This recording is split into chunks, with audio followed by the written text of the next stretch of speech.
Oi pessoal, o vídeo de hoje é sobre a estratosfera. Essa camada é mais conhecida por abrigar a tão famosa camada de ozônio, responsável pela retenção dos raios ultravioleta nocivos provenientes da luz solar, antes que eles atinjam a superfície terrestre e possam causar danos à saúde dos seres humanos e também de outras formas de vida. A estratosfera é a segunda camada da atmosfera a partir da superfície terrestre, como pode ser visto aqui nessa figura. Ela está localizada entre aproximadamente 15 km de altitude e 50 km de altitude. Tanto os limites inferiores quanto superiores da estratosfera são irregulares. A altitude em que ela se inicia sofre variações em diferentes localidades do planeta. Por exemplo, nas regiões polares, começa por volta de 8 km de altitude. Já nas regiões próximas à linha do Equador, essa altitude inicial é por volta de 20 km. É na estratosfera que se localiza a camada de ozônio, que é responsável pela retenção de raios ultravioleta nocivos provenientes da luz solar, antes que eles possam atingir a superfície terrestre. O constituinte mais importante da estratosfera é o gás ozônio, o O3, o qual é formado através da reação entre o gás oxigênio e o oxigênio atômico, o gás oxigênio O2 e o oxigênio atômico. Na estratosfera, podemos ver que a pressão atmosférica diminui com o aumento da altitude. Então, nessa camada, os gases encontram-se rarefeitos. Os gases na estratosfera ocupam de 10 a 15 quilômetros de altitude, sendo que a camada não tem a mesma espessura em todas as partes do planeta. Se esses gases fossem comprimidos, ocupariam poucos milímetros, menos de 5 milímetros. Outra informação relevante que podemos abstrair desta imagem é o perfil de temperatura. A temperatura na estratosfera, ela aumenta com a altitude. E isso é explicado pelo processo de retenção dos raios ultravioleta. Esse processo, ele causa acúmulo de calor nesta camada. Embora o gás ozônio seja sempre falado como o principal constituinte da estratosfera, ele não é um gás estável. Está em contínuo processo de formação e decomposição. É uma camada dinâmica com reações constantes. Então, desta forma, nós encontramos nessa camada ozônio, O2 e oxigênio atômico. As três espécies podem ser encontradas. Eles estão em contínuas reações. Essas reações constituem o ciclo do ozônio e algumas delas absorvem radiação ultravioleta para ocorrer. E são elas as responsáveis pela redução dos níveis de radiação ultravioleta que chegam à troposfera. Para entender um pouquinho melhor o que são esses raios ultravioleta, podemos ver uma representação do espectro eletromagnético, que é uma escala de radiações eletromagnéticas, estendendo-se de ondas de baixa frequência, as que possuem maior comprimento de onda, até as que têm maior frequência e, portanto, menor comprimento de onda.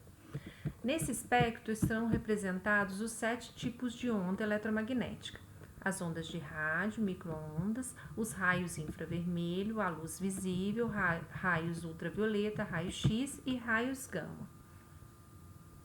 Quanto maior for o comprimento de onda, menor é a frequência e menos energética é essa radiação. Analogamente, quanto menor comprimento de onda, maior vai ser a frequência e maior vai ser a energia. Essa região aqui destacada em vermelho é a região que compreende os comprimentos de onda presentes na radiação solar, os raios infravermelho, luz visível e a radiação ultravioleta. Quero enfatizar aqui nessa apresentação a radiação ultravioleta, que está logo abaixo da luz visível e acima aqui dos raios-x.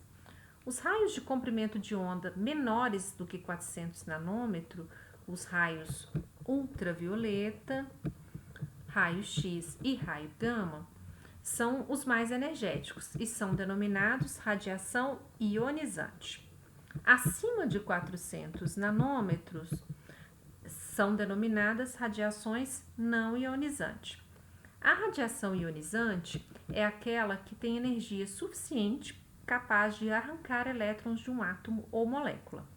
Já a radiação do tipo não ionizante interage com a matéria de outras formas. Ela não consegue quebrar uma ligação, mas pode promover aquecimento ou vibrações moleculares, por exemplo. A radiação ultravioleta, ela é um tipo de radiação ionizante e ela é capaz de quebrar ligações químicas. E é exatamente assim que essa radiação vai ser absorvida lá na camada de ozônio, resultando na redução da passagem da radiação ultravioleta para a parte inferior da atmosfera, a camada na qual nós estamos e respiramos, a troposfera. A faixa do espectro eletromagnético correspondente à radiação ultravioleta abrange comprimentos de onda de 50 a 400 nanômetros e pode ser subdividida em radiação UVC, menor que 280 nanômetros, UVB, que varia de 280 a 320 nanômetros, e UVA, que vai de 320 a 400 nanômetros. De modo geral, fótons nestas faixas de comprimento de onda têm efeitos diferentes sobre a matéria. Como acabamos de discutir no slide anterior, quanto menor for o tamanho de comprimento de onda, mais energética vai ser a radiação. A radiação UVA é o principal tipo de radiação ultravioleta que atinge a biosfera a partir da emissão solar. A radiação UVA é a que tem o maior comprimento de onda. A maior fração dos outros componentes do espectro de ultravioleta, compreendidos aí pelo UVB e pelo UVC, a maior parte deles é refletida ou absorvida pela camada de ozônio. Provavelmente vocês já reconhecem essa nomenclatura, UVA e UVB, de rótulos de protetores solares. Isso nos mostra que há uma relação entre o fator de proteção com o comprimento de onda desses raios ultravioleta que vem do Sol. A radiação UVA é a radiação menos energética, visto compreender os maiores tamanhos de comprimento de onda. A radiação solar dessa região passa completamente pela camada de ozônio e alcança a troposfera. Ela possui efeitos mais leves ao ser humano e os efeitos dessa exposição geralmente são observados a longo prazo. Ela pode induzir a pigmentação da pele e, a depender do tipo de pele, de tempo, de frequência e intensidade de exposição, ela pode contribuir para a ocorrência de câncer de pele. A radiação do tipo UVB possui maior energia e não raramente ocasiona também queimaduras solares. Ela também induz o bronzeamento da pele, sendo responsável pela transformação do ergosterol epidérmico em vitamina D. E causa também, como efeito negativo, o envelhecimento precoce das células. A exposição frequente e intensa à radiação UVB pode causar lesões no DNA, além de suprimir a resposta imunológica da pele. Desta forma, além de causar risco de mutações fatais manifestados sob a forma de câncer de pele, sua atividade reduz a chance de uma célula maligna ser reconhecida e destruída pelo organismo. E é por isso que sempre ouvimos sobre a importância de uso frequente de protetor solar, para nos proteger dos riscos de câncer de pele e retardar os efeitos de envelhecimento precoce da pele. Uma grande porcentagem da radiação ultravioleta B, do tipo B, é retida na camada de ozônio, mas uma parte nos alcança e essa porcentagem vem aumentando nos últimos anos, já que tem sido observado que alguns poluentes atmosféricos levam à redução da camada de ozônio e, como resultado, aumento dos casos de câncer de pele já são relatados em vários países. Já a UVC corresponde à radiação de comprimento de onda menor que 280 nanômetros. Esta faixa é completamente retida pela camada de ozônio. Ainda bem, essa radiação ela é extremamente prejudicial à vida terrestre Diversas espécies se tornariam incapazes de sobreviver se toda a radiação UVC que chega ao nosso planeta Terra alcançasse a troposfera. Na realidade, não seria possível a vida em nosso planeta da forma como conhecemos. Vale lembrar que a evolução da vida fora dos oceanos só foi possível após a formação da camada de ozônio.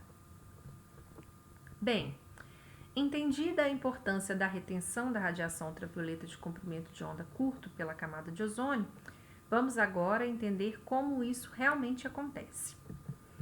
Como discutimos já anteriormente, a atmosfera primitiva ela não tinha gás oxigênio livre.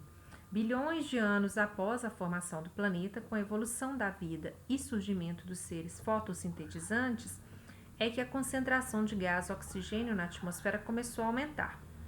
Nestes tempos antigos, a atmosfera ainda não estava estruturada em camadas. Havia alta incidência de radiação ultravioleta na superfície terrestre, incluindo radiações de curto comprimento, logo de alta energia. O oxigênio diatômico, ou gás O2, gás oxigênio, ele consegue absorver alguns tipos de radiação ultravioleta. Essa radiação, como acabamos de falar agora há pouco, é ionizante. Ela é capaz de quebrar a ligação entre os átomos de oxigênio, dando origem a 2 oxigênios atômicos. Esses oxigênios atômicos, eles são bastante reativos. Eles podem reagir com outras moléculas de gás oxigênio, O2, e formar uma molécula de gás ozônio, o O3. E assim teve início, há aproximadamente 400 milhões de anos atrás, um acúmulo de gás ozônio em altitudes entre 20 e 35 quilômetros, que originou a chamada camada de ozônio. Entretanto, é necessário destacar que, ao mesmo tempo em que moléculas de ozônio são formadas, outras também são decompostas, ocorrendo aqui a reação inversa, decompondo-se o ozônio novamente em gás O2, gás oxigênio e oxigênio atômico. Então, cerca de 350 mil toneladas de ozônio são formadas e destruídas diariamente em todo o planeta. A radiação ultravioleta, ela vai quebrar a ligação entre os dois átomos de oxigênio, aqui na molécula de gás oxigênio, convertendo a 2 oxigênios atômicos. Esse HV em cima aqui da setinha representa que é uma reação fotoquímica. É uma reação que precisa de luz para que ela possa ocorrer. Toda vez que vocês virem HV ou a letra grega lambda sobre a setinha em uma equação química, estão representando que essa reação ela é iniciada por energia luminosa. Então, ela precisa de luz para ocorrer. Essa radiação que vai causar a quebra da ligação entre os dois átomos de oxigênio no gás O2 é uma radiação de comprimento de onda menor do que 242 nanômetros, ou seja, do tipo UVC. Esses oxigênios atômicos que são, então, liberados nessa quebra, eles são muito reativos. Então, rapidamente eles vão reagir. Podem reagir com outra molécula de O2, ajudando, então, na produção do gás ozônio, ou eles podem reagir com uma molécula de ozônio, nesse caso, contribuindo para a decomposição do ozônio em moléculas de gás oxigênio, representado aqui pela reação 4. Podemos observar que tanto a equação 2 quanto a equação 4, a gente tem ali a presença de uma terceira molécula, que normalmente participa dessas reações. O mais comum é que essa terceira molécula seja uma molécula de gás nitrogênio N2 ou outra molécula de gás oxigênio, o O2. Elas são necessárias para que a reação aconteça, mas quando você soma as etapas dessas reações, percebe que na equação global elas não participam, então funcionam como catalisadoras. A molécula de ozônio também pode sofrer quebra por ação aqui da radiação ultravioleta. Nesse caso, uma radiação compreendida entre 240 e 320 nanômetros. Então, causando aqui a decomposição do ozônio em gás O2 e oxigênio atômico. Então, as duas reações representadas aí pela equação 1 e equação 3 são reações fotoquímicas. Elas precisam de radiação ultravioleta para ocorrer. No caso aqui da equação 3, abrange comprimento de onda compreendido tanto na faixa de UVB quanto na faixa de UVC. Essas duas reações fotoquímicas, elas ocorrem exclusivamente na presença da luz solar, ou seja, de dia, e predominam na parte superior da camada de ozônio. Já as reações representadas pelas equações 2 e 4, elas não demandam radiação para ocorrer, então elas ocorrem dia e noite. Essas reações, elas ocorrem continuamente na camada. Então, sendo assim, essas três espécies, o oxigênio atômico, o gás oxigênio e o gás ozônio, são encontrados as três espécies na camada de ozônio. E estão em equilíbrio, não havendo nenhuma interferência externa, as concentrações dessas espécies estão em equilíbrio. Elas estão envolvidas em reações tanto de formação quanto de decomposição do ozônio. Esse ciclo do ozônio, que explica as principais reações esperadas na camada de ozônio, foi proposto na década de 30 pelo físico inglês Sidney Chapman, e em sua homenagem reconhecemos este ciclo ou mecanismo como ciclo de Chapman ou mecanismo de Chapman. A concentração de ozônio na estratosfera, ela é monitorada desde a década de 20. A unidade de medida recebe o nome de unidade Dobson, que é uma homenagem ao pesquisador Gordon Dobson, da Universidade de Oxford, que construiu o primeiro instrumento para a medição da quantidade total de ozônio a partir da superfície terrestre. Essa unidade, ela corresponde a cerca de 0,01 milímetro de espessura, se considerássemos os gases comprimidos. Lembram que falamos no início que a pressão atmosférica diminui com a altitude? Então, esses gases na estratosfera já estão bastante rarefeitos comparados com a troposfera. E aí, se fossem comprimidos, eles ocupariam poucos milímetros. Então, pegando aqui as medidas, né, de fim da década de 50, próximas aqui de 350 unidades Dobson, isso equivaleria a 3,5 milímetros de espessura total, se fosse comprimida. A espessura da camada de ozônio, ela é variável ao longo do planeta. Naturalmente, sem intervenções humanas, já tem regiões com espessuras mais finas, como as regiões polares, sendo que a camada sobre a Antártica é mais fina que a camada sobre a região do Ártico. Até 1964, as concentrações de ozônio na estratosfera, elas se mostravam estáveis.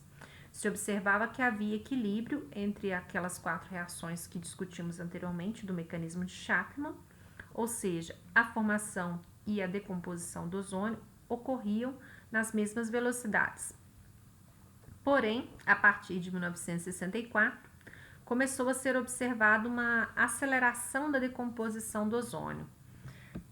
Aqui, pelo gráfico, a gente já consegue perceber isso. Então, a queda da concentração de ozônio a partir dos anos 60. E então, os pesquisadores concluíram que a reação descrita pela equação 4 do mecanismo de Chapman, ela estava ocorrendo em velocidades maiores. Então, ela não condizia com o esperado pelo descrito pelo modelo. Aqui, nós já observamos essa queda sendo registrada aqui para efeitos de comparação no mesmo período. Então, as concentrações de ozônio no mês de outubro, entre a década de 60 e de 90. Então, de forma geral, percebemos aqui, a partir da década de 60, mais pronunciadamente aqui de 65, né, uma queda nessas concentrações no mesmo período, no mês de outubro. Então, desde o início da década de 50, dois pesquisadores, um físico irlandês, o David Bates, e o Marcel Nicolet, um astrofísico belga, propuseram que havia uma substância em grande quantidade na estratosfera e que estava atuando como catalisadora na destruição do ozônio. Diante do monitoramento de ozônio, né, a comunidade da concentração de ozônio sobre a Antártica, a comunidade científica reconheceu a partir da década de 60 que havia alguma substância não natural da estratosfera, provavelmente oriunda de atividades antropogênicas, que estava conseguindo alcançar aquelas altitudes e que lá reagia com o ozônio, causando sua decomposição. Já não era mais possível descrever as reações da estratosfera com base apenas no ciclo de Chapman. Havia alguma outra substância que reagia com o ozônio e estava consumindo. E no início, então, da década de 70, alguns estudos consistentes para a identificação dessas substâncias, origens e mecanismos de ação surgiram. Em 1970, o químico holandês Paul Crutzen e um químico americano, Harold Johnston, eles realizaram em estudos independentes pesquisas envolvendo os óxidos de nitrogênio e conseguiram comprovar que essas substâncias elas poderiam atuar como catalisadores na decomposição do ozônio na estratosfera. Esses estudos eles foram tão importantes que tiveram uma implicação para além dos estudos na área atmosférica. Eles inclusive influenciaram no desenvolvimento da indústria aeronáutica. Nessa época, estava em estudo o desenvolvimento de aviões supersônicos para voos comerciais, os quais viajariam através da estratosfera, que por ser uma região mais tranquila, sem nuvens e sem trocas verticais significativas, como ocorre na troposfera, isso ajudaria a reduzir a duração do voo, bem como o consumo de combustível. No entanto, diante dessa descoberta e do risco de destruição da camada de ozônio e, consequentemente, da extinção da espécie humana e de várias outras formas de vida do nosso planeta, os trabalhos e pesquisas envolvendo aviões supersônicos foram abandonados. Outro estudo muito relevante nesta área foi conduzido pelos pesquisadores Mário Molina, um químico mexicano, e Frank Sherwood Howland, um químico americano. Em 1974, eles publicaram um estudo sobre o efeito do átomo de cloro na destruição do ozônio estratosférico. Eles conseguiram comprovar a presença de monóxido de cloro em alta concentração na região em que a redução de ozônio era observada. O estudo deles mostrou ainda que a origem do cloro para a estratosfera vinha da liberação desses átomos de cloro por reações fotoquímicas iniciadas por radiação do tipo UVC das moléculas de clorofluorcarbonetos, os famosos CFCs, que haviam sido descobertos em 1928 e passaram a ser produzidos comercialmente a partir da década de 1930. Essa classe de compostos orgânicos ela era amplamente utilizada em diversas atividades antropogênicas, visto não serem inflamáveis nem tóxicos. Na troposfera, esses gases, os CFCs, eles não têm um sumidouro, ou seja, eles não reagem, são inertes. Então, eles são gases persistentes, permanecem anos na atmosfera sem reagir, sendo dispersados pela ação dos ventos por todo o planeta, bem como subindo até altitudes maiores. Quando alcançam a estratosfera, a incidência de radiação ultravioleta de curto comprimento consegue quebrar a ligação entre o carbono e o cloro, disponibilizando assim o cloro para reagir com o gás ozônio. Outro importante trabalho a ser citado nessa linha de estudos sobre a camada de ozônio é o trabalho que foi liderado pelo geofísico inglês Joe Farman e culminou então em 1985 com um anúncio que criou um alarme mundial, quando eles afirmaram que a redução da camada de ozônio sobre a Antártica era real e bastante preocupante, anunciando o que eles chamaram de um buraco na camada de ozônio.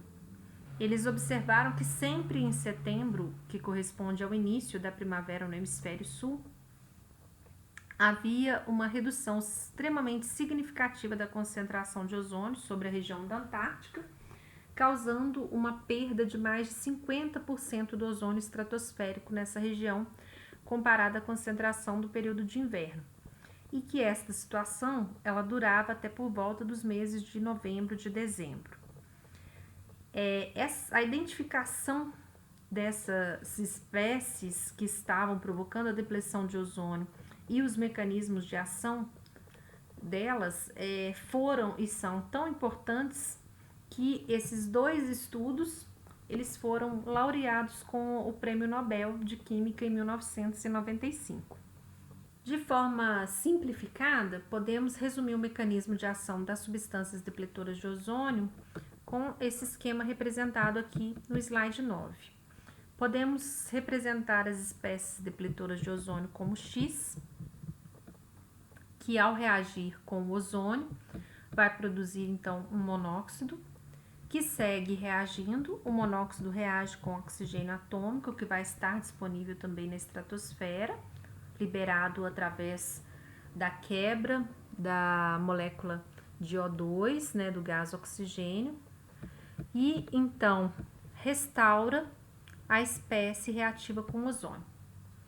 Ao somar essas duas etapas, essas duas reações, nós encontramos aqui a equação global que corresponde à equação 4 do mecanismo de Chapman.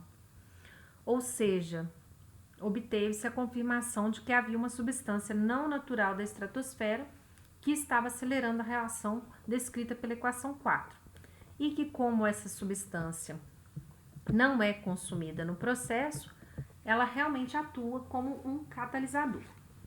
Esse X pode corresponder ao hidrogênio ou radical hidroxil provenientes da quebra de ligações entre os átomos de uma molécula de água, por exemplo. Pode também representar o monóxido de nitrogênio, o cloro ou o bromo, que foram citados nos estudos que apresentamos aí no slide anterior. Com base nesses estudos, né, no estudo do Molina e do Holland, foi confirmado que a espécie mais atuante como depletora de ozônio era o átomo de cloro proveniente dos CFCs. Agora, então, eu vou mostrar os mecanismos para cada uma dessas espécies citadas, mas vocês vão perceber que, resumidamente, elas são equivalentes a essa representação genérica aqui. Então, primeiramente, aqui mostrando os ciclos envolvendo o hidrogênio e o radical hidroxil. A fonte desses dois radicais é o vapor de água, só que já se sabe que na estratosfera há uma pequena quantidade de vapor de água, então a quantidade possível presente desses dois radicais para reagir com o ozônio seria muito baixa e não correspondia à concentração de ozônio que estava sendo perdida. Então, o ciclo envolvendo o hidrogênio é exatamente igual ao mecanismo genérico. Com o radical hidroxil, há possibilidade de outras reações, então pode sofrer algumas variações, podemos ter representações exatamente iguais aqui a do mecanismo genérico, mas a gente pode ter algumas reações que levam à formação do radical peroxidril. Quanto à atuação dos óxidos de nitrogênio como depletores de ozônio, foi identificado o risco da emissão dos óxidos de nitrogênio, monóxido e dióxido de nitrogênio, diretamente na estratosfera, caso as viagens aéreas fossem autorizadas nessa camada. Como as aeronaves supersônicas foram canceladas, era necessário entender, né, qual a origem de óxidos de nitrogênio na estratosfera. Há na troposfera emissões significativas de monóxido e dióxido de nitrogênio. No entanto, esses gases são bastante reativos, então eles não alcançam a estratosfera, eles reagem e são consumidos na camada inferior. Porém, um outro óxido de nitrogênio com emissões menos frequentes, que é muito estável, ele não é reativo na troposfera, ele alcança a estratosfera, que é o óxido nitroso. Então, a fonte natural de óxidos de nitrogênio para a estratosfera é o óxido nitroso. O óxido nitroso ele é produzido naturalmente por oceanos e por florestas tropicais. Fontes antropogênicas desse gás incluem a produção de nylon, produção de ácido nítrico, emissões em áreas alagadas, em reatores anaeróbicos e a desnitrificação de solos agrícolas. A emissão de óxido nitroso ela é principalmente natural, mais relacionada com o processo de desnitrificação nos solos, que é feito por bactérias. A adição intensiva de fertilizantes nitrogenados aos solos, ela contribui para aumentar essa emissão. E é esse óxido, então, o óxido nitroso, que é capaz de alcançar a estratosfera. E lá, ele vai ser, então, ativado por radiação ultravioleta, menor que 300 nanômetros. Então, ele sofre fotólise e vai ser ativado para reagir com o ozônio. E aí, ele sofre essas reações, pode reagir na estratosfera com oxigênio atômico, produzindo monóxido de nitrogênio, que é reativo com o ozônio. Com o aumento do interesse pelas substâncias depletoras de ozônio, que podemos abreviar como SDOs, estudos comprovaram que as espécies que mais aceleram a decomposição de ozônio são os halogênios cloro e bromo, provenientes de compostos orgânicos halogenados estáveis na troposfera. Dentre essas substâncias, merecem destaque duas categorias de substâncias artificiais: os clorofluorcarbonetos, os CFCs, e os álons. Ambos são substâncias bastante estáveis e inertes na troposfera. Os CFCs, eles foram muito utilizados entre os anos 30 e praticamente até os anos 2000. Eles tinham inúmeras aplicações, porque eram relativamente pouco tóxicos, não inflamáveis e não se decompõem. Então, sendo muito estáveis, podem permanecer na atmosfera por até cerca de 150 anos. Foram muito utilizados em aerossóis, como solventes orgânicos, como gases para refrigeração, sendo o mais conhecido o freon. Além de ser um depletor de ozônio, um gás depletor de ozônio, também são gases de efeito estufa bastante potentes. Já os álons, eles são compostos químicos orgânicos constituídos por um ou dois átomos de carbono ligados a um átomo de bromo ou outro halogênio. Sua principal aplicação é em extintor de incêndio. E também são gases depletores de ozônio e gases de efeito estufa. Então, mostrando primeiramente uma representação aqui de um CFC, então aqui representando uma molécula de CFC genérica, carbono, flúor e cloro, né? Então eles são exclusivamente formados por esses três elementos. Ao alcançar, como eles são inertes aqui na troposfera, ao alcançar a estratosfera, eles vão ser quebrados por radiação ultravioleta de onda curta, entre 185 e 210 nanômetros, ou seja, da região do UVC. E aí, então, vai disponibilizar um átomo de cloro, que é muito reativo, que vai reagir com o ozônio, produzindo, então, o monóxido de cloro e gás O2. Então, podemos ver aqui que o ciclo do cloro é bem parecido com aquele ciclo genérico que nós vimos agora há pouco. Esse átomo de cloro, ele é bastante reativo e ele vai ser regenerado e vai reagir com muitas moléculas de ozônio. Até que ele seja removido naturalmente da estratosfera, né? Um único átomo de cloro, ele é capaz de destruir cerca de 100 mil moléculas de ozônio. Então, até que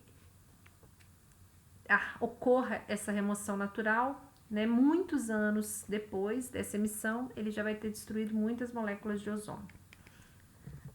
Das emissões de cloro para a estratosfera, considerando o consumo da década de 90, cerca de 82% eram antropogênicas e mais de 50% representadas por CFCs. Dos 18% naturais, os principais gases que contêm cloro, que são estáveis na troposfera e alcançam a estratosfera, ou seja, são depletores de ozônio, temos as emissões de cloreto de metila e ácido clorídrico. Embora o ácido clorídrico seja muito solúvel em água, então uma parte significativa dele fica retida aqui na própria troposfera. Então, essas emissões naturais, elas são principalmente decorrentes de reação de compostos clorados com a vegetação em decomposição. Bom, com relação ao bromo, o bromo, ele tem um modo de ação muito semelhante ao cloro. O mecanismo também de reação é o mesmo mecanismo do cloro e o mecanismo genérico que já foi aqui apresentado. No entanto, o bromo, ele é muito mais potente que o cloro. Ele chega a reagir 10 vezes mais que um átomo de bromo, reage 10 vezes mais do que um átomo de cloro. Então, o potencial destruidor é ainda maior. O dano só não é tão grave porque a emissão de bromo foi muito menor do que a emissão de cloro. O cloro é sempre mais mencionado justamente por causa da maior quantidade de cloro emitida. Então, os CFCs foram muito mais utilizados do que os álons. Bem, então, como eu já mencionei aqui anteriormente, em 1985, uma equipe de pesquisadores descobriu uma redução expressiva da concentração de ozônio sobre a região da Antártica no início da primavera, a qual eles denominaram de buraco na camada de ozônio. Mas, e aí? O que isso significa exatamente? Em primeiro lugar, é importante que se entenda que não se trata efetivamente de um buraco, uma região sem nada de ozônio em toda a estratosfera, mas sim de um afinamento expressivo dessa camada, sendo observada perdas de 50% da quantidade de ozônio sobre a Antártica ao longo da estratosfera, embora tenha havido registros de perdas de mais de 70% de ozônio em alguns dias de anos em que esse fenômeno foi mais intenso. E também uma ampliação significativa da área afetada por essa perda. Os cientistas chamaram de buraco porque em algumas altitudes sobre a Antártica, na baixa estratosfera, a perda de ozônio ela chegava a ser total. Mas eu volto a frisar que não chega a haver uma destruição total do ozônio em toda a extensão da camada estratosférica. Com a redução da concentração de ozônio, a passagem dos raios ultravioleta de comprimento de onda curto, que alcança a superfície, aumenta. Em uma situação normal, a camada de ozônio sobre a Antártica registra algo por volta de 300 unidades Dobson. Nessa imagem, nós podemos ver, né, uma imagem aqui de um satélite, em que a espessura da camada de ozônio, aqui em 6 de outubro de 1987, ela caiu para menos de 150 unidades Dobson, representado aqui pela cor azul, ou seja, uma perda de mais de 50% do ozônio em algumas áreas.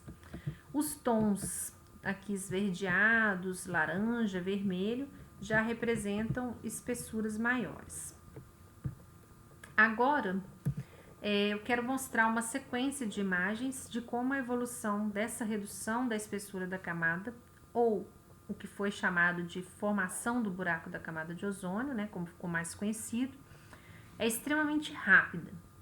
Esse fenômeno ele começa a ocorrer no mês de setembro, né, então no período que corresponde ao fim do inverno e início da primavera, e em poucos dias a área atingida em quilômetros quadrados cresce rapidamente.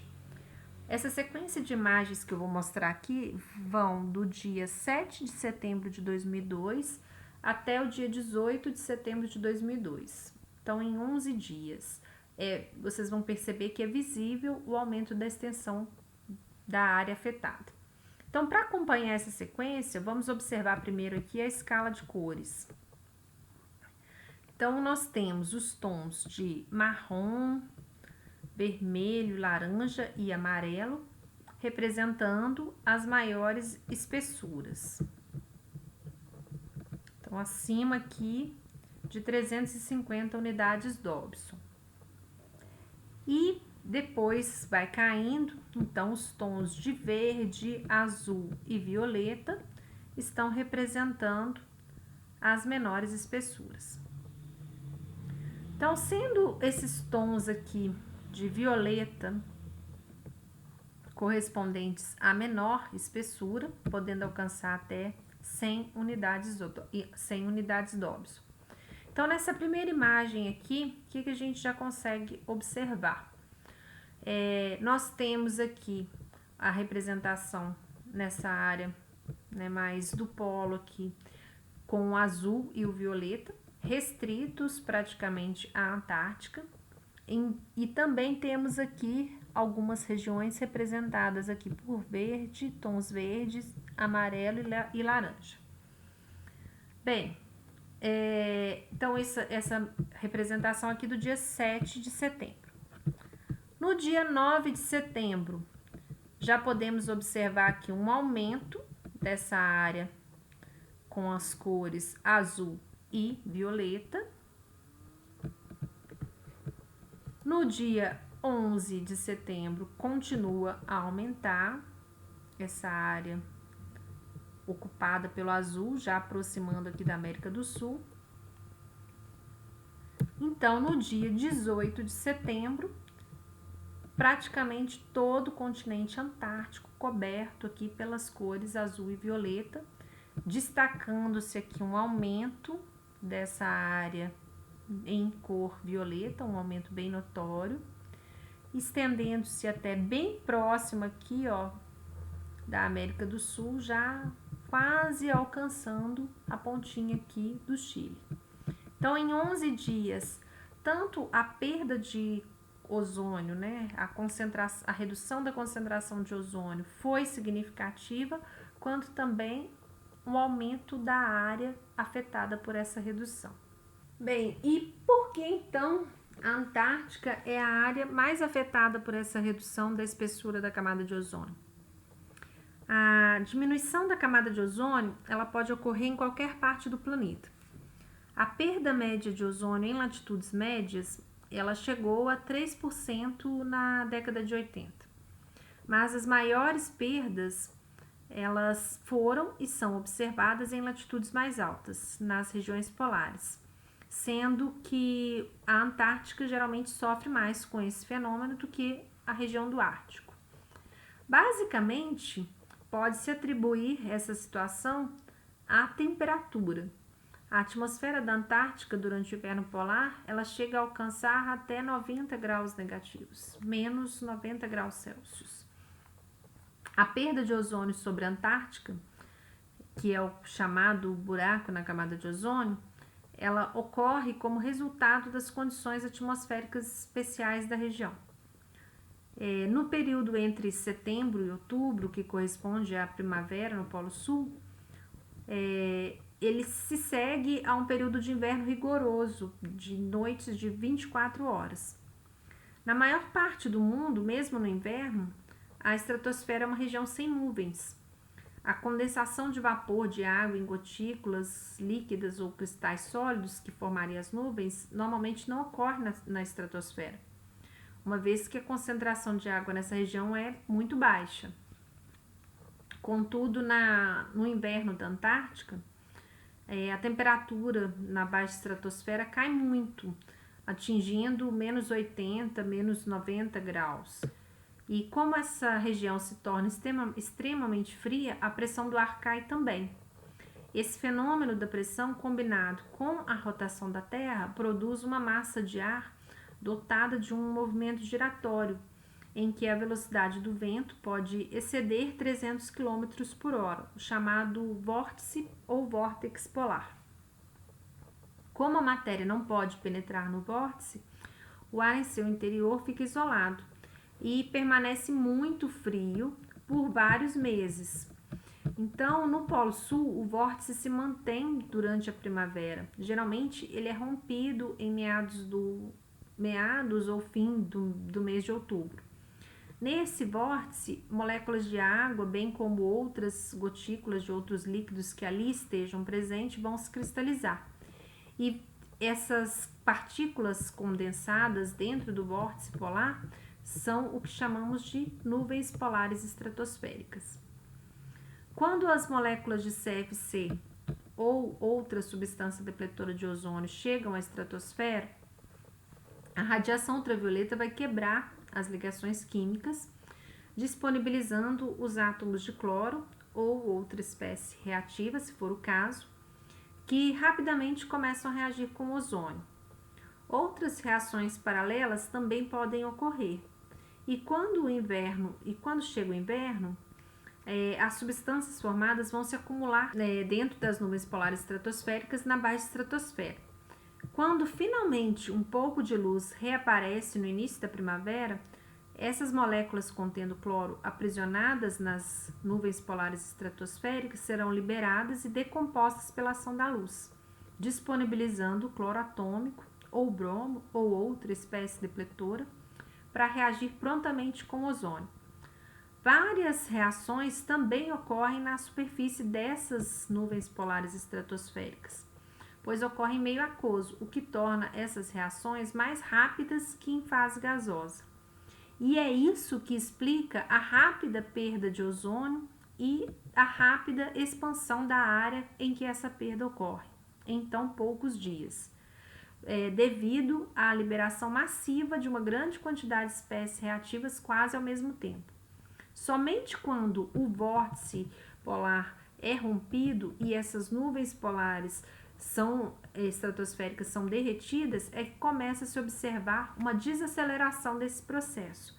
Então, ainda no fim da primavera ou início do verão, começa a se observar uma retração da área atingida pela perda de ozônio e a camada começa lentamente a se regenerar. O monitoramento de ozônio estratosférico sobre a Antártica, ele já era realizado há muitos anos.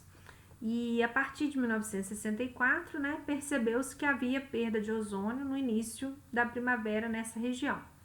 Para acompanhar o crescimento da área afetada ano após ano, podemos observar aqui nessa imagem, comparando-se o mesmo período, mês de outubro, de 1980 até 1991. O azul mais escuro e o tom de roxo estão mostrando as menores concentrações de ozônio. Então, de uma forma geral, podemos observar que houve um constante crescimento da área afetada pela perda de ozônio entre os anos de 80 e 91, com exceção para os anos de 1986 e 1988.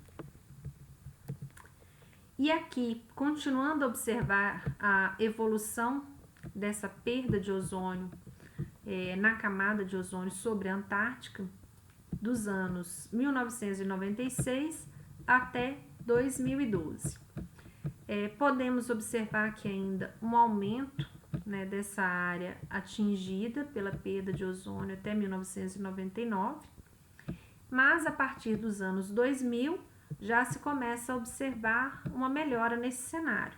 Então, alguns anos são observadas retrações. O maior recorde registrado de área afetada e de perda de ozônio durante todo esse período em que se é feito o monitoramento ocorreu no ano de 2006, no qual foi atingida uma área de 29,5 milhões de quilômetros quadrados.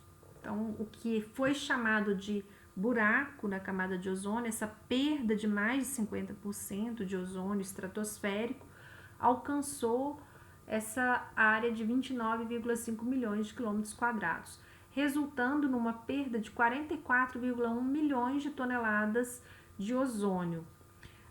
Nesse ano, o menor registro de concentração de ozônio foi no dia 8 de outubro, atingindo 85 unidades Dobson, uma medida muito baixa. Esse ano de 2006 ele foi caracterizado por um rigoroso inverno polar, tendo sido alcançado durante o mês de agosto a marca de 94 graus negativos. Bem, agora falando de melhora, né, de cenários melhores. Em 2012 foi nesse período representado aqui nessa imagem, entre 96 e 2012, o segundo menor buraco, né, o segundo menor perda de ozônio, que resultou, né, numa área afetada de 17,9 milhões de quilômetros quadrados e foi atribuído a temperaturas menos frias na região polar durante esse ano de 2012. O menor buraco da camada de ozônio, que registrado até o momento, até 2012, havia sido o de 2002, no qual foi afetada uma área de até 12 milhões de quilômetros quadrados. Bom, de 2012 para agora, a boa notícia é que a situação vem melhorando. A área atingida pela redução expressiva de ozônio está retraindo ano após ano, bem como também a quantidade de perda de ozônio em toneladas. Então, o monitoramento da última primavera antártica, de 2019, registrou o menor buraco da camada de ozônio de todos os tempos que se tem monitorado. Então, no dia 8 de setembro, até chegou a alcançar 16,4 milhões de quilômetros quadrados, mas rapidamente foi reduzido para por volta de 10 milhões de quilômetros quadrados no restante do mês de setembro e de outubro. Normalmente, nesse período, setembro e outubro, essa área atingida, ela alcançava até 20 milhões de quilômetros quadrados. A área afetada hoje, né, a área afetada nessa última primavera da Antártica foi muito menor. Podemos ver aqui pela imagem, né, o tom de azul, já mais distante aqui, ó, da América do Sul. Então, e não atingindo todo o continente antártico também.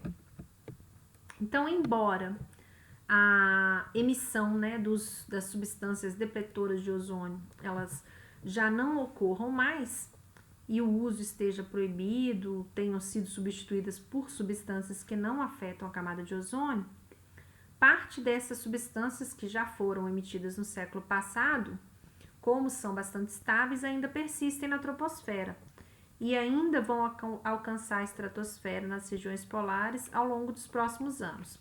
E lá vão sofrer reações fotoquímicas que vão disponibilizar átomos de cloro ou de bromo.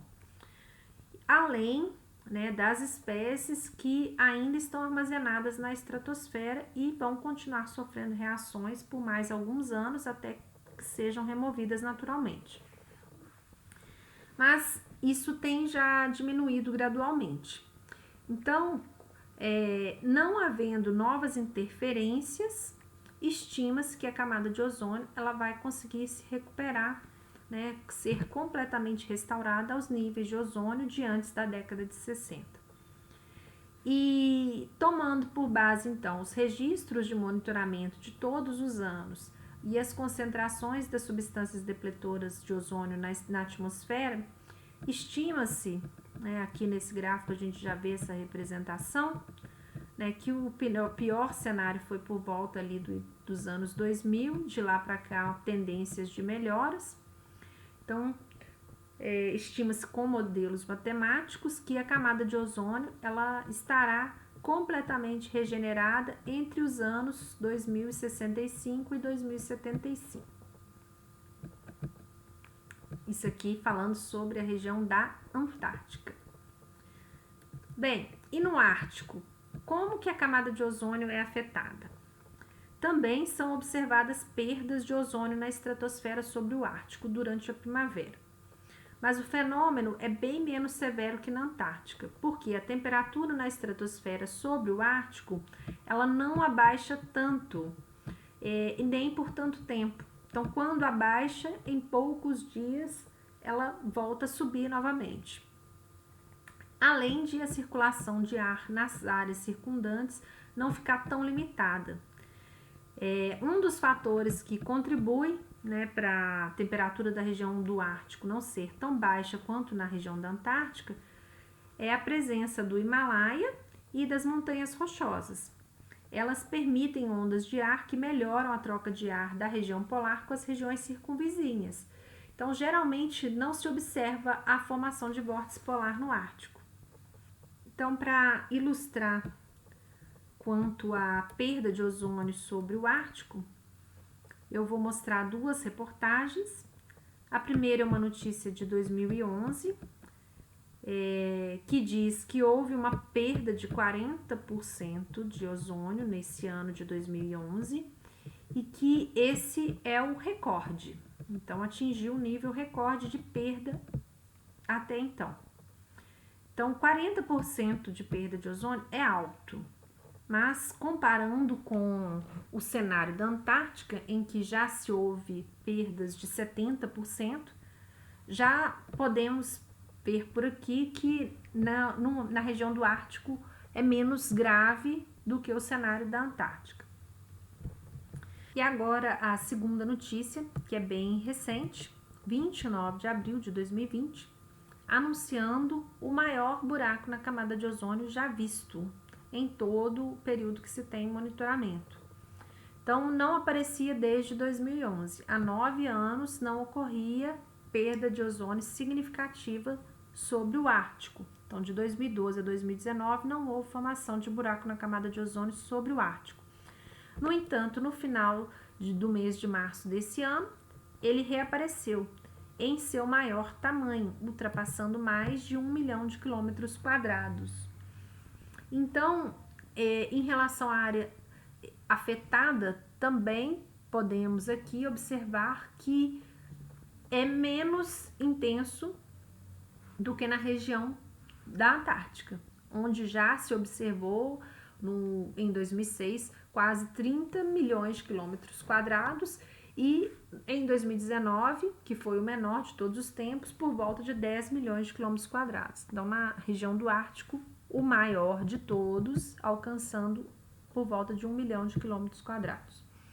Então, aqui, primeiramente, nós podemos comparar as imagens representando dia 23 de março de 2019, à nossa esquerda, e 23 de março de 2020, à nossa direita. Podemos ver aqui as representações pelas cores, né? Então, à esquerda, temos tons aqui de amarelo, laranja, vermelho, verde, né? Representando aqui concentrações que estão na faixa de 300 a mais de 500 unidades Dobson.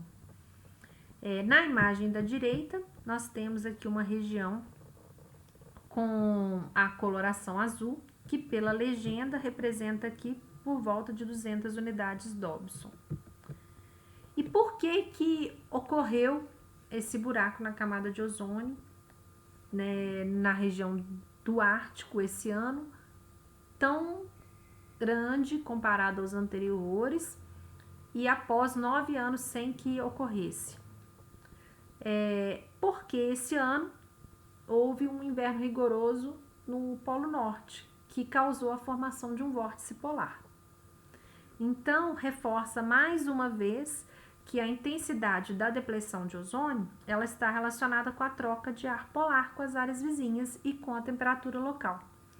Então, devido à formação do vórtice, a queda da temperatura muito significativa e dificuldade de troca com as regiões circunvizinhas, houve uma destruição de ozônio muito pronunciada em poucos dias. Mas, né, como esse vórtice não durou muito tempo, um mês depois que ele surgiu, que foi observada essa perda significativa de ozônio, essa área já foi regenerada.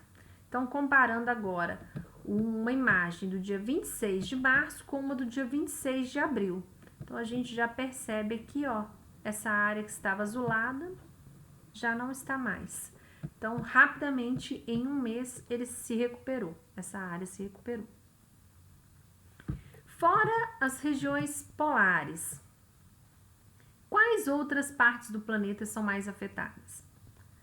São mais afetados aqueles países que, devido à depleção de ozônio estratosférico polar, se expandir por grandes áreas, aproxima-se das áreas de seus territórios. E aí, isso permite uma maior incidência de radiação ultravioleta também nesses países. E são eles a África do Sul, a Argentina, a Austrália, Chile e Nova Zelândia. Então, países do hemisfério sul, visto que o fenômeno ele é normalmente mais intenso no Polo Sul. Para exemplificar essa situação, eu tenho aqui uma reportagem de 2002,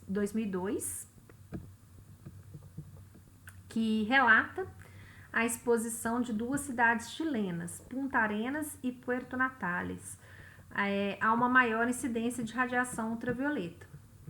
Então, aqui, né, mostrando que houve registros de por volta de 210, 220 unidades Dobson nessa região.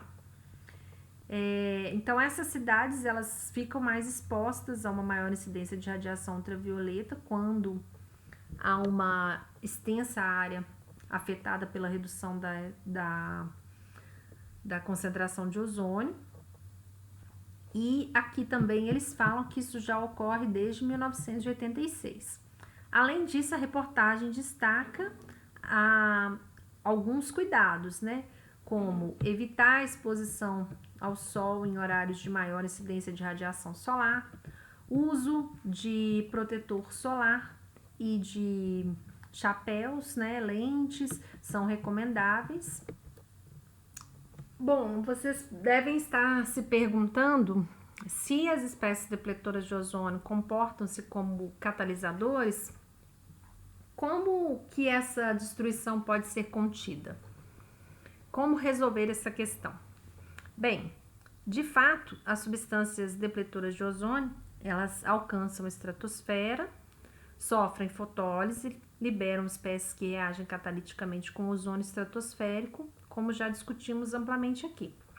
No início da primavera, a destruição de ozônio ela é mais pronunciada, visto a grande quantidade de espécies reativas liberadas quase simultaneamente.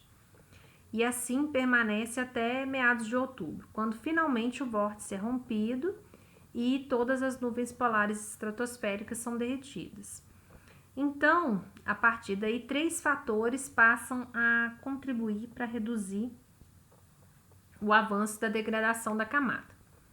Primeiro, cessa o aumento de reagentes, o fornecimento de reagentes, que são as substâncias reativas com ozônio.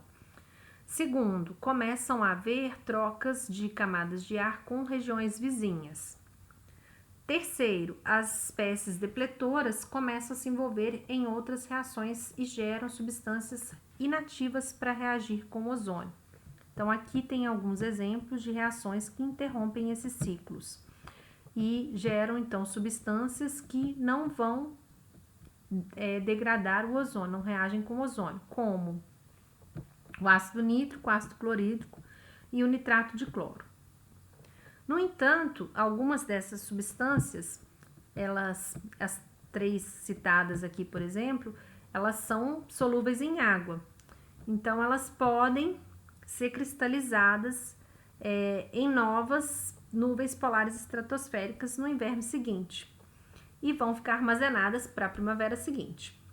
Algumas dessas espécies inativas, elas podem sofrer reações nas próprias nuvens polares estratosféricas durante o inverno e voltam a formar espécies ativas, como, por exemplo, as espécies cloradas.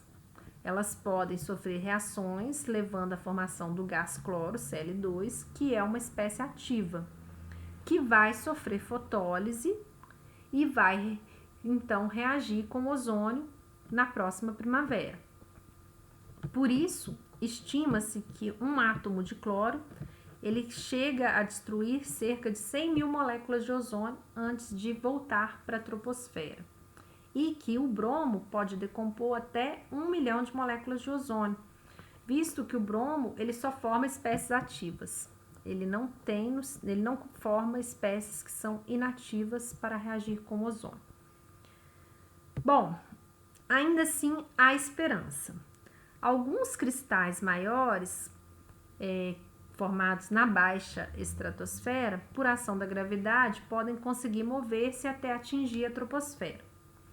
Essas moléculas de ácido clorídrico, ácido nítrico ou ácido bromídrico, elas são solúveis em água, então elas podem se difundir da estratosfera de volta à alta troposfera, onde elas vão se dissolver em gotículas de água e subsequentemente vão ser carregadas para altitudes menores.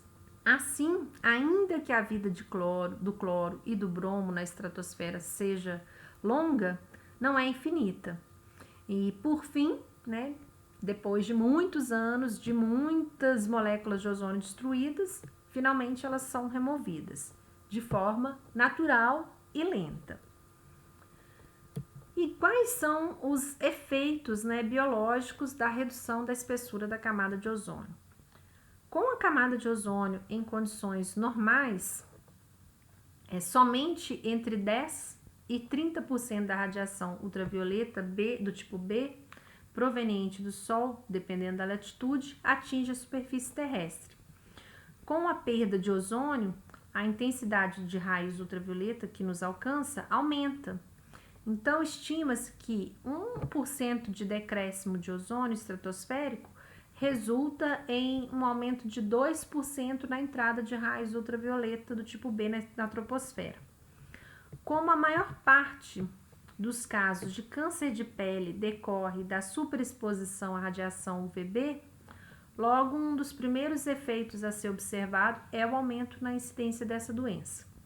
E isso já pode ser observado no mundo todo, mas principalmente naqueles países que são afetados diretamente pela redução da espessura da camada, tais como Chile, Argentina, Austrália e África do Sul. A exposição frequente e sem proteção adequada à radiação ultravioleta também tem sido relacionada a outras doenças humanas.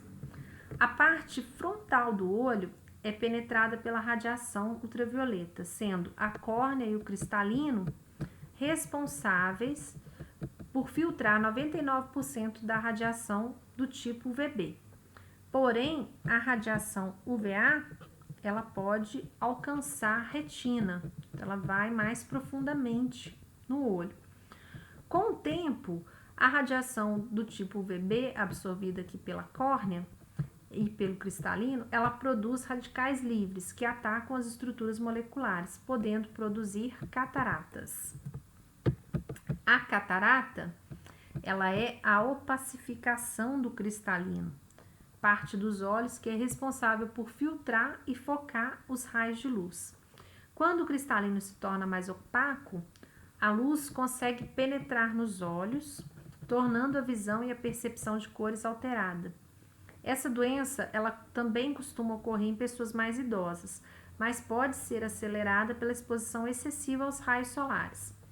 A catarata é a maior causa de cegueira no mundo e vários casos parecem ter sido causados por exposição excessiva aos raios solares. Outros danos à visão, como queimaduras graves de córnea e degeneração macular, também podem ser causadas por superexposição à luz solar, dentre outras afecções. No entanto, vale destacar que não é somente a UVB que é prejudicial à visão. É importante proteger os olhos da exposição solar sempre.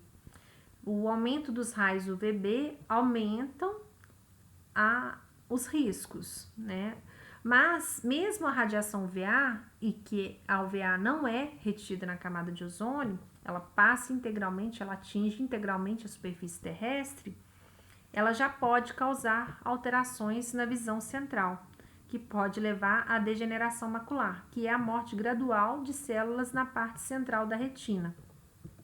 E também é uma das causas frequentes de cegueira no mundo. A mácula é a região do olho que auxilia na visão com detalhes e, ao ser afetada, reduz e muito a acuidade visual. O processo de dano à mácula não tem cura. A retina não é regenerada, apenas pode ser controlado. É possível de se avaliar isso através do exame de fundo de olho. Normalmente, os oftalmologistas fazem avaliação do fundo de olho. Então, fica aí uma dica muito importante, que é de usar óculos escuros adequados, aqueles que efetivamente são capazes de refletir os raios ultravioleta. Só assim é que é possível proteger de verdade os olhos. O uso de bonés e chapéus, viseiras também podem ajudar. Então, não se esqueçam de proteger os olhos. Use protetor solar e óculos solares também. Bem, os seres humanos não são os únicos que são afetados pela luz ultravioleta. Tem se especulado que o aumento da exposição à radiação UVB pode interferir na eficiência da fotossíntese, causando menor produção de folhas, sementes e frutos. Todos os organismos aquáticos que vivem nos 5 primeiros metros de profundidade de corpos d'água claros também ficam sob risco. Daí, outro efeito preocupante é a morte do fitoplâncton, visto que algumas espécies emitem compostos reduzidos de enxofre como agentes nucleadores importantes para a formação de chuvas. Além, é claro, de afetar na produção de gás oxigênio, porque eles são importantes nos processos de fotossíntese. Bom, desde que se descobriu a redução expressiva da camada de ozônio e a relação disso com os CFCs e os álons, houve muita preocupação do meio científico e político e mesmo interesse em controlar essa situação, visto o risco de extinção da raça humana. Nesse sentido, foi firmado em 1987 um acordo internacional, conhecido como Protocolo de Montreal, assinado por vários chefes de Estado, contando hoje já com a adesão de 197 nações. Esse tratado ele entrou em vigor em 1º de janeiro de 1989 e tinha por objetivo promover a redução gradual do consumo de substâncias depletoras de ozônio até 1999 e substituição dessas substâncias por outras não depletoras de ozônio, o que permitiria posteriormente proibir o uso dessas substâncias depletoras de ozônio. O Brasil ele aderiu ao Protocolo de Montreal em junho de 1990. A primeira classe de substâncias propostas para substituir os CFCs foram os hidroclorofluorcarbonetos, HCFCs. Ainda eram substâncias capazes de alcançar a estratosfera e liberar cloro, que reagiria com ozônio, porém menos danosas. Os HCFCs também são persistentes e gases de efeito estufa. Em termos de estrutura, destaca-se que a substituição de pelo menos um átomo de cloro por um átomo de hidrogênio. Então, a ligação carbono-hidrogênio, ela é mais fácil de ser quebrada, de reagir na troposfera do que a ligação carbono-cloro. Então, a ligação carbono-hidrogênio, ela tem uma chance maior de ser oxidada por radicais hidroxil aqui na troposfera. Com isso, reduziria um pouco a quantidade de moléculas de HCFC que chegaria até a estratosfera. Mas ainda haveria moléculas que chegariam, visto a alta estabilidade e persistência dessa classe de substâncias. E as que chegassem liberariam menos átomos de cloro. Enfim, ainda eram substâncias depletoras de ozônio, menos prejudiciais que os CFCs, mas mesmo assim depletoras. Evoluindo um pouco mais, foram propostas novas substâncias da classe hidrofluorcarbonetos, HFCs, exclusivamente compostos por hidrogênio, flúor e carbono, ou seja, não contém cloro, não contém bromo. Essa classe é ainda muito persistente e gás de efeito estufa, porém não reage com ozônio. Então, em termos de obter uma classe de substância não depletora de ozônio, alcança-se o objetivo. Para substituir os álons, surgiu a classe dos perfluorcarbonetos, constituídos exclusivamente por carbono e flúor, embora algumas substâncias pudessem ter substituintes sulfurados. Mas a cadeia principal é de carbono e flúor. São substâncias também persistentes e gases de efeito estufa, mas não depletoras de ozônio. E, por fim, só para mostrar a queda no consumo das substâncias depletoras de ozônio, esse gráfico representa o consumo de substâncias depletoras de ozônio, SDOs, no Brasil em toneladas, do ano de 1992 até 2015. E aqui, no eixo Y, representando o consumo em toneladas. Mas a interpretação desse gráfico ela pode ser extrapolada para o cenário mundial. Podemos observar aqui que até o ano de 1999 houve certa estabilidade no consumo de CFCs, caindo depois, sofrendo uma queda drástica aqui até 2002 e praticamente já não tem consumo. Outras categorias tiveram quedas mais pronunciadas ainda antes. Hoje, realmente já não se tem necessidade de usar substâncias depletoras de ozônio, visto que elas já têm substitutos. Bom, vou me despedindo por aqui. Sei que foi uma conversa um pouco longa, espero que vocês tenham tido paciência para chegar até o final. Espero que seja útil para vocês o que foi apresentado aqui. Essas são as principais referências que eu usei para montar essa apresentação. Desejo bons estudos a todos e nos encontramos na nossa próxima aula, no nosso próximo encontro síncrono. Obrigada!